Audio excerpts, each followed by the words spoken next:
السلام علیکم. FM صحت زندگی کے پلیٹ فارم ڈاکٹر ڈائلاگ سے میں ہوں آپ کی ہوسٹ ڈاکٹر فریحہ طارق, اور آج ہمارے ساتھ موجود ہیں ڈاکٹر عمارہ نوید, جو کنسلٹنٹ ہیپیٹالوجسٹ ہیں اور لیور ٹرانسپلانٹ فزیشین ہیں, اور یہ PKLI میں کام کرتی ہیں. Welcome to the show madam. شکریہ بہت بہت آپ کا. میڈم, جیسے کہ یہ اکتوبر کا مہینہ ہمیشہ لیور کینسر اور بریسٹ کینسر کی اویئرنیس کے لیے منایا جاتا ہے, تو تھوڑا سا اس کے اوپر آپ روشنی ڈالیں کہ لیور کینسر جو ہے یہ دنیا میں اتنا عام کیوں ہے اور اس کی کیا وجوہات ہیں؟ دیکھیے, بریسٹ کینسر دنیا میں نمبر 2 پہ ہے کینسرز کے حوالے سے. جی. جب لیور کینسر کی بات کرتے ہیں تو یہ پوری دنیا میں نمبر 6 پہ ہے in terms of the highest, جو سب سے زیادہ کینسرز ہوتے ہیں. لیور کینسر کی وجہ سے مطلب چوتھے نمبر پہ ہے جب سب سے زیادہ ڈیتھس لوگوں کی جس کینسر کی وجہ سے ہوتی ہیں. تو اس وجہ سے بریسٹ اور لیور کینسر دونوں کی اہمیت بہت زیادہ ہے, اور اس وجہ سے اس مہینے میں ہم یہ اویئرنیس کریٹ کرتے ہیں. بالکل. جب لیور کینسر کی بات کریں تو لیور کا کینسر مختلف وجوہات سے ہو سکتا ہے, لیکن اس میں سے ایک بہت بڑی وجہ سیروسس کی ہوتی ہے کہ جب آپ کو لیور کے اندر سیروسس ہوتا ہے تو پرائمری لیور سیلز کے اندر کینسر ڈیولپ ہوتا ہے. سیروسس کیا ہوتا ہے, یہ ہماری آڈینس کو آپ نے ذرا آسان لفظوں میں سمجھانا ہے. سیروسز کو ہم اگر اردو میں بات کریں تو ہم جگر کا سکھڑاؤ کہتے ہیں. اس کا مطلب یہ ہے کہ بہت عرصے سے آپ کے لیور کے اندر کسی وجہ سے ڈیمیج ہو, جو کہ باہر کے ملکوں میں اور پاکستان میں بھی سب سے کامن وجہ جو ہے وہ وائرس کی ہے, جس کو ہیپیٹائٹس B یا C کا وائرس کہا جاتا ہے. سالوں سے جب آپ کے جگر پہ اثر کرتا ہے تو اس کے بعد جگر میں سکھڑاؤ پیدا کرتا ہے, جس کو ہم سیروسس کہتے ہیں, یا جگر کا اینڈ سٹیج لیور ڈیزیز کے آخری سٹیج لیور کی آ جاتی ہے, جس کے بعد علامات آنا شروع ہوتی ہیں. میڈم, ایسے تمام لوگ جن کو ہیپیٹائٹس B یا C نہیں ہے, کیا ان کو بھی لیور کینسر ہو سکتا ہے؟ بالکل. لیور کینسر کی اگر ہم اس میں جائیں کہ کتنے ٹائپس کا ہو سکتا ہے, تو 2 مختلف ٹائپس کا لیور کینسر ہو سکتا ہے. ایک پرائمری لیور کینسر جو کہ لیور کے سیلز کی وجہ سے بنے, اور دوسرا جو کہ باہر کسی سیل جو کہ لیور کے اندر آئے, جس کو ہم کہتے ہیں کہ میٹاسٹیٹک ڈیزیز, یا باہر سے لیور کے اندر آئے. تو یہ 2 مختلف چیزیں لیور کو اثر انداز کر سکتی ہیں. جب ہم پرائمری لیور کینسر کی بات کرتے ہیں تو اس میں ہیپیٹائٹس B C سب سے کامن وجہ ہے, لیکن جگر میں چربی کا آنا, جس کو فیٹی لیور ڈیزیز کہا جاتا ہے, اس کی وجہ سے بھی کینسر ہو سکتا ہے. اگر شراب بہت زیادہ پی جائے اور اس کی وجہ سے لیور کا ڈیمیج ہو تو اس میں بھی کینسر کے چانسز ہوتے ہیں, اور کچھ اور جینیٹک کازز یا کچھ اور میٹابولک کازز ہو سکتے ہیں جس کی وجہ سے لیور کا کینسر ہو. فیٹی لیور, آج کل ہر 10 میں سے 8 لوگوں کو فیٹی لیور کا تشخیص کیا جاتا ہے, تو اس کی کیا وجوہات ہوتی ہیں؟ فیٹی لیور کا مطلب ہے کہ جگر میں چربی. اب جگر میں چربی بہت ساری وجوہات کی وجہ سے آ سکتی ہے. فار انسٹنس, اگر آپ شراب بہت زیادہ پئیں تو جگر میں چربی شراب کی وجہ سے بھی آ سکتی ہے. اگر آپ کچھ خاص قسم کی ادویات استعمال کریں تو جگر میں چربی ان ادویات کی وجہ سے بھی آ سکتی ہے, جس میں حکیمی دوائیاں اور اسٹیرائڈز وغیرہ, میتھوٹریکسیٹ کی ایک دوائی جو کہ موسٹ کامن ہے. اس کے علاوہ اگر آپ میں ذیابیطیز, high blood pressure, high cholesterol, اور اگر آپ کا وزن زیادہ ہے, تو ان ساری وجوہات کی وجہ سے ہم کہتے ہیں ایک میٹابولک سنڈروم پیدا ہوتا ہے, جس کے اندر جگر کی چربی زیادہ ڈپازٹ ہوتی ہے, اور ایسے لوگ زیادہ رسک پہ ہوتے ہیں کہ ان کے جگر کے اندر چربی ہو. پھر کچھ موروثی چیزیں بھی ہوتی ہیں, تو اگر آپ کی فیملی کے اندر یہ سارے رسک فیکٹرز ہیں تو آلریڈی موجود ہیں, تو ان لوگوں کو بھی ہو جاتا ہے. اور ڈاکٹر صاحبہ, ہیپیٹائٹس B اور C کی عام وجوہات پاکستان میں کیا ہیں؟ یہ آپ نے بہت اچھی بات کی. ہیپیٹائٹس B اور C, اور میں خاص کر پہ ہیپیٹائٹس C کے اوپر بات کرنا چاہوں گی, کیونکہ پوری دنیا میں اب پاکستان نمبر 1 پہ ہے ہیپیٹائٹس C کی انفیکشن کے حوالے سے. ہم نمبر 1 پہ ہیں. ایجپٹ ہم سے پہلے تھا, لیکن ایجپٹ میں ہیپیٹائٹس C کو ایلیمنیٹ کر دیا یا ختم کر دیا ہے, تو اب پاکستان نمبر 1 پہ ہے. ہیپیٹائٹس B اور C خون کی بیماریاں ہیں, گندے خون کے ٹرانسمیشن کی وجہ سے پھیلتی ہیں. پاکستان میں جو سب سے بڑی وجہ کہا جاتا ہے وہ غیر ضروری انجیکشنز کا استعمال یا ٹیکوں کا استعمال عام علامات کے لیے. فار انسٹنس, آپ کے سر میں درد ہوئی, آپ کے جسم میں درد ہوئی, آپ کسی کے پاس گئے, انہوں نے آپ کو ٹیکا لگایا, وہ ٹیکا پہلے کسی پہ استعمال شدہ ہوتا ہے, یا وہ سرنج استعمال شدہ ہوتی ہے, یا وہ وائل جس سے دوائی نکالی جاتی ہے وہ پہلے استعمال شدہ کسی چیز میں ہوتی ہے تو وہ ری یوز ہوتی ہے, اور ان ری یوز کی وجوہات کی وجہ سے ہیپاٹائٹس سی پاکستان میں سب سے زیادہ پھیل رہا ہے. ری یوزڈ وائلز اور ری یوز جو ہے سرنجز یہ سب سے زیادہ امپورٹنٹ فیکٹر. بالکل. اس کے علاوہ جو اور فیکٹرز پاکستان میں آتے ہیں, کیونکہ پاکستان میں hepatitis C unfortunately health care associated ہے. ہمارے کچھ کمیونٹی فیکٹرز بھی ہیں اور کچھ ہمارے ہیلتھ کیئر ایسوسیٹڈ فیکٹرز بھی ہیں. تو ہم پہلے ہیلتھ کیئر فیکٹرز کی بات کر لیتے ہیں کہ جی آپ کی ری یوز آف انجیکشنز ہو گئیں. پھر جو جیسے دانتوں کا اگر علاج کرانا ہے یا کوئی آپریشن کرانا ہے, اس کے جو آلات ہوتے ہیں وہ پراپر طریقے سے اسٹیرائل نہیں ہوتے ہیں. جب بلڈ ٹرانسفیوژن دیا جاتا ہے تو وہ بلڈ ٹرانسفیوژن اچھی طرح اسکرین نہیں ہوتا کہ اس کے اندر ہیپاٹائٹس بی سی ہے یا نہیں. تو باربرز اور سلونز میں بھی جو ہے وہ بالکل کمیونٹی کی جب بات آتی ہے تو کمیونٹی کے اندر یہ میجر چیزیں ہیں کہ باربرز اور سلون یا خواتین اگر اپنے کان یا ناک چھدواتی ہیں تو جس گن سے کان یا ناک چھدواتی ہیں اگر وہ صاف نہیں ہوگی, اسٹیرائل نہیں ہوگی, کیونکہ اس میں خون جو کہ آپ کو نظر آئے یا جو کہ آپ کو نظر نہ بھی آئے اگر لگا ہوگا تو اس کے تھرو ہیپاٹائٹس بی یا سی ٹرانسمٹ ہو سکتا ہے. بالکل ٹھیک. اچھا ڈاکٹر صاحبہ, ایک دفعہ ہیپاٹائٹس بی یا سی ڈائگنوز ہو گیا, اس کی تشخیص ہو گئی, اس کے بعد مریض کا کیا پہلا آپ سمجھتی ہیں کہ ضروری کام ہے ڈاکٹر کو کنسلٹ کرنے کے ساتھ ساتھ کیا کرنا چاہیے مریض کو؟ اس میں جو سب سے ہم اس طرح کہہ سکتے ہیں جو ٹریجڈی والی بات ہے کہ جب ہیپاٹائٹس بی یا سی مریض کو لگتا ہے تو 90% لوگ جو ہے نا وہ ہیپاٹائٹس بی یا سی کے علامات یا سمٹمز نہیں ظاہر کرتے. یہ جراثیم آپ کے جسم میں جائے گا, سلولی آپ کے جسم کو ڈیمیج کرے گا, اور جب ڈیمیج اس حد تک آ جائے گا کہ آپ کا جگر سکھڑ جائے گا تب میجورٹی لوگوں کو علامات ظاہر ہوتے ہیں, جس کے اندر خون کی الٹی آنا, پخانے کے ذریعے خون کا خارج ہونا, پیٹ کے اندر پانی آنا, آنکھوں کا پیلا ہو جانا, یہ ساری کمپلیکیشنز تب پھر ظاہر ہوتی ہیں ہیپاٹائٹس کی وجہ سے. تو ہم یہی ریکمینڈ کرتے ہیں, اور خاص کر کے اب چونکہ پاکستان میں ہیپاٹائٹس سی کی تعداد لوگوں کی اتنی زیادہ ہے, ہم نیشنل گائیڈ لائنز بھی آئی ہیں جو کہ پرائم منسٹر نے بھی انیشیٹ کی ہیں, جس میں انہوں نے کہا ہے کہ ہر پاکستانی کو ایک دفعہ ہیپاٹائٹس سی کے لیے اسکرین ضرور ہونا چاہیے. تو ہیپاٹائٹس بی سی کس کو ہو سکتا ہے؟ ہم نے ہیلتھ کیئر رسک فیکٹرز بتائے, کمیونٹی کے رسک فیکٹرز بتائے.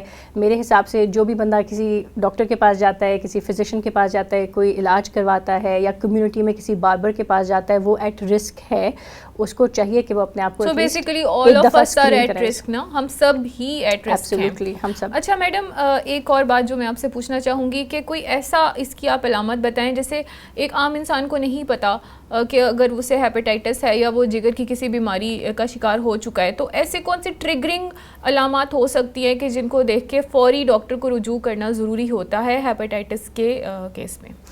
اگر آپ کو لگتا ہے کہ جیسے آپ کو کہیں سے گندا خون یا مطلب انسٹیرائل کوئی آپ پہ سرجری ہوئی ہے, یا آپ پہ کوئی آلات استعمال کیے گئے ہیں, یا بلڈ ٹرانسفیوژن ہوئی ہے, تو اگر کوئی رسک فیکٹر ہے تو اپنے آپ کو پلیز جا کے چیک کروائیں, اپنے آپ کو ٹیسٹ کروائیں, خود ہی اسکریننگ کروائیں, ڈاکٹر سے رجوع کر کے کریں. اور یہ بہت عام سی اسکریننگ ہوتی ہے. ایک خون کا ٹیسٹ ہے ہیپاٹائٹس بی کا بھی اور ہیپاٹائٹس سی کا بھی, نمونہ لینا ہوتا ہے. بہت سمپل طریقے سے خون کا نمونہ لے کے چیک کیا جاتا ہے. اب تو بلکہ پرک کر کے ایک انگلی سے بھی ہم اس کو چیک کر سکتے ہیں. تو اٹس ویری سمپل. اگر آپ کا رسک فیکٹر ہے آپ پلیز اپنے آپ کو خود اسکرین کروائیں. دوسری بات جو آپ نے علامات کی چونکہ میں نے بتایا کہ 90% لوگوں میں علامات ایز سچ آتی نہیں ہیں. 10% لوگوں میں جو علامات میں نے بتائی اگر آپ کو وہ آ رہی ہیں تو آپ فوری اپنے نیئرسٹ ڈاکٹر سے رجوع کریں اور اپنا ہیلتھ چیک اپ کروائیں. اس کے علاوہ کچھ لوگوں کو پیٹ کے اندر درد دائیں طرف پہ خاص کر پہ اگر وہ ہوتی ہے, ان کا وزن کم ہو رہا ہے, ان کو ٹائرڈنس اور فٹیگ تھکاوٹ بہت زیادہ ہوتی ہے, تو ان طرح کی علامات کے لیے بھی ان کو چاہیے کہ اپنے ڈاکٹر سے رجوع کریں اور ہیپاٹائٹس بی یا سی کی اسکریننگ کروائیں. اچھا ڈاکٹر صاحبہ, ونس ہیپاٹائٹس ڈائگنوز ہو گیا, اس کا علاج شروع ہو گیا, اس کے بعد ایسی کون سی احتیاط ہے جو ہیپاٹائٹس کے مریض کو کرنے کی ضرورت ہوتی ہے؟ نمبر 1. اور دوسرا سوال میرا یہ ہے کہ کیا ہیپاٹائٹس سے مکمل طور پہ کوئی بھی مریض نجات پا سکتا ہے؟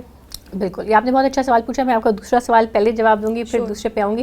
ہیپاٹائٹس سی کی اب بہت اچھی سیف اور افیکٹو دوائیاں آ چکی ہیں جس میں علاج 99% لوگوں کا ہو سکتا ہے. سو ہیپاٹائٹس سی اب کیوریبل بیماری بن چکی ہے, تو ہیپاٹائٹس سی کا تو علاج ہم بہت آسانی سے کر سکتے ہیں. ہیپاٹائٹس بی تھوڑا سا مشکل ہے. ہیپاٹائٹس بی میں علاج ہر کسی کو نہیں چاہیے ہوتا. جس کے جگر میں سکھڑاؤ پیدا ہونے کی علامات ہوں ان لوگوں کو ہم ہیپاٹائٹس بی کی دوائی دیتے ہیں, باقی سب لوگوں کو ہم مانیٹر کرتے ہیں. تو definitely I think hepatitis C کے لیے مکمل علاج, ہیپاٹائٹس بی کے لیے بھی علاج ہے, اور کچھ لوگوں کو صرف مانیٹرنگ کی ضرورت ہوتی ہے. بالکل. اچھا ڈاکٹر صاحبہ, ایک بار اگر کسی مریض کی تشخیص ہوئی اور پھر وہ کیور بھی ہو گیا, کیا آفٹر کیور 100% کیور کے بعد بھی اس کو مانیٹرنگ کی ضرورت رہتی ہے؟ بالکل. سوال جو اپنے ڈاکٹر سے پوچھنا ہے ہیپاٹائٹس بی یا سی کی ٹریٹمنٹ میں یا کوئی بھی لیور کی کنڈیشن کے بارے میں وہ یہ ہے کہ میرے جگر کی حالت کس طرح کی ہے. یہ اکیوٹ چیز تھی. فار انسٹنس ابھی ہم نے باقی اور چیزوں کی بات نہیں کی, لیکن جیسے ہیپاٹائٹس اے اور ای ہے وہ بھی لیور کو افیکٹ کرتا ہے, لیکن وہ صرف اکیوٹ بیماری ہے کہ آپ کو تھوڑے عرصے کے لیے ہوتی ہے, 3 سے 6 مہینے میں آپ کا لیور اس سے ریکور کر سکتا ہے, کوئی آپ کو کرونک ڈیمیج جس کو ہم کہتے ہیں وہ نہیں ہوتا. ہیپاٹائٹس بی اور سی میں یہ ہے کہ چونکہ وہ کافی لمبے عرصے تک جسم میں رہتے ہیں, نقصان پہنچاتے ہیں جگر کو, تو اس میں کرونک ڈیمیج کا چانس ہوتا ہے. اگر آپ کو سیروسز ہیپاٹائٹس سی والے پیشنٹس کو ڈیولپ ہو گیا ہے, جگر کا سکڑاؤ ہو گیا ہے, ساری زندگی آپ نے ہر 6 مہینے بعد الٹرا ساؤنڈ اور خون کے ٹیسٹ کرانے ہیں تاکہ لیور کے کینسر کے صحیح وقت پہ تشخیص ہو جائے اور اس کا علاج ہو سکے. پاکستان میں ہمارے پاس اسپیشلی جیسے میں پی کے آئی میں کام کرتی ہوں, ہماری بدقسمتی یہ ہے کہ ہمارے پاس مریض بہت لیٹ آتے ہیں. مریضوں کو بہت عرصے سے ہیپاٹائٹس بی یا سی ہوتا ہے, اس کا علاج نہیں کیا ہو گیا تھا, پھر ان کی علامات آنا شروع ہوتی ہیں, اس پہ بھی تشخیص اتنی ٹھیک نہیں ہوتی ہے, اور پھر بائی دا ٹائم بہت زیادہ علامات آنا شروع ہوتی ہیں, اس پہ ڈیٹیکٹ ہوتا ہے اور کینسر تب تک انکیوریبل ہو چکا ہوتا ہے. تو آئی تھنک ہم نے بس اس چیز کو شفٹ کرنا ہے کہ اگر آپ کو سیروسس ڈیولپ ہو گیا, اگر آپ ہیپاٹائٹس سی کے پیشنٹ ہیں, ہر 6 مہینے اپنا الٹرا ساؤنڈ اور اپنے ڈاکٹر سے ملیں, اسکریننگ کروائیں. ہیپاٹائٹس بی کی ایک اور جو بات ہے کہ ایک تو ہم نے کہا کہ وہ ہم اس کو کمپلیٹلی ایریڈیکیٹ یا ختم نہیں کر سکتے. ہیپاٹائٹس بی میں آپ کے جگر میں سکھڑاؤ ہو یا نہ ہو, آپ کا پھر بھی کینسر کا رسک رہتا ہے. تو ہیپاٹائٹس بی پیشنٹس کو ہم کہتے ہیں کہ اگر آپ کو ہیپاٹائٹس بی ہے تو خواتین 50 سال کی عمر کے بعد اور مرد حضرات 40 سال کی عمر کے بعد, چاہے جگر میں سکھڑاؤ ہو یا نہ ہو, اپنے ٹیسٹ ہر 6 مہینے بعد کینسر کے لیے ضرور کروائیں. اچھا ڈاکٹر صاحبہ, کیا اس کے لیے کوئی ویکسین ہے موجود؟ ہیپاٹائٹس سی کے لیے انفارچونیٹلی ہمارے پاس کوئی ویکسین نہیں ہے, لیکن ہیپاٹائٹس بی کے لیے ویکسین ہے. ای پی آئی پروگرام میں اب ہیپاٹائٹس بی کی ویکسین شامل ہے اور بچوں کو لگ رہی ہے. لیکن اس میں ایک جو خاص باتیں کرنے والی وہ یہ ہے کہ ہیپاٹائٹس بی پیدائش کے وقت بھی لگنے کا چانس ہوتا ہے, خاص کر کے ماں سے بچے کو. تو اب جو نئی ہماری گائیڈ لائنز آئی ہیں وہ کہتی ہیں کہ ہر بچے کو پیدائش کے فوراً مطلب 12 گھنٹے کے اندر اندر, چاہے اس کی ماں کو ہیپاٹائٹس بی ہے یا نہیں ہے, اس کو ہیپاٹائٹس بی کی ویکسین لگنی چاہیے. اس کو برتھ ڈوز ویکسینیشن کہتے ہیں. تو ای پی آئی کے ساتھ تو آپ کو 3 ڈوزز لگیں گی, لیکن آپ نے ساتھ میں برتھ ڈوز ویکسین بھی لگوانی ہے. تو ہیپاٹائٹس بی سے کینسر نہ ہو, اس کا جو ایک علاج ہے وہ ہیپاٹائٹس بی کی ویکسین ہے. تو یہ ساری بیماریاں آپس میں انٹر لنکڈ ہیں.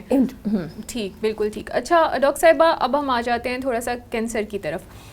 جو لیور کینسر ہے یہ بھی اب پاکستان میں, جیسے کہ آپ نے بتایا, سب سے زیادہ بڑھا ہے. تو اس میں پاکستان میں اس کے بڑھنے کی ہیپاٹائٹس کے علاوہ کیا وجوہات ہیں؟ پاکستان میں جو ہم دیکھیں, پاکستان میں انفارچونیٹلی بہت کوئی ریسرچ بڑی لیول کی تو نہیں ہوئی ہے جس پہ میں آپ کو بتا سکوں, لیکن جو میرا اپنا ایکسپیرینس, ہم اگر اس کی بات کریں, وہ یہی ہے کہ پاکستان میں ہیپاٹائٹس سی چونکہ بہت زیادہ ہے, اور ہمارے پاس پی کے آئی میں 70 سے زیادہ کیسز جو ہیں وہ ہیپاٹائٹس سی کی وجہ سے آتے ہیں, اور وہی پیشنٹس پروگریس کر جاتے ہیں ٹورڈز لیور کینسر.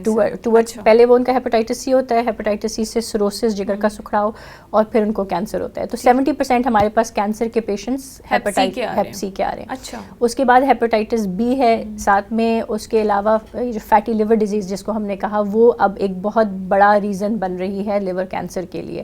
تو یہ 3 موسٹ کامن چیزیں ہوتی ہیں جس کے لیے ہم پی کے آئی میں لوگوں کو دیکھتے ہیں جن کو لیور کینسر ڈیولپ ہوتا ہے. اچھا ڈاکٹر صاحبہ, لیور کینسر اگر ڈائگنوز ہو گیا ہے کسی پیشنٹ کو, تو اس کے بعد اس کے لیے علاج کے آپشنس کون کون سے ہوتے ہیں؟ دیکھیں, اگر جس طرح ہر بیماری میں اگر آپ ارلی تشخیص آپ کی ہوتی ہے تو علاج بھی بہت اچھا ہو سکتا ہے.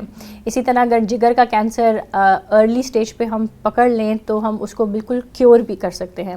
جب ہم کیور کی بات کرتے ہیں تو اس میں 2 چیزیں ہوتی ہیں کہ ایک تو لیور ٹرانسپلانٹیشن, کہ جگر کی تبدیلی یا جگر کی پیوند کاری جس کو کہتے ہیں, وہ ایک علاج بنتا ہے. اس کے علاوہ آر ایف اے, اگر جگر کا ٹیومر چھوٹا ہے تو ریڈیو فریکوینسی ابلیشن, جس میں ہم سوئی کے ذریعے اس جگر کے ٹیومر کو جلا دیتے ہیں.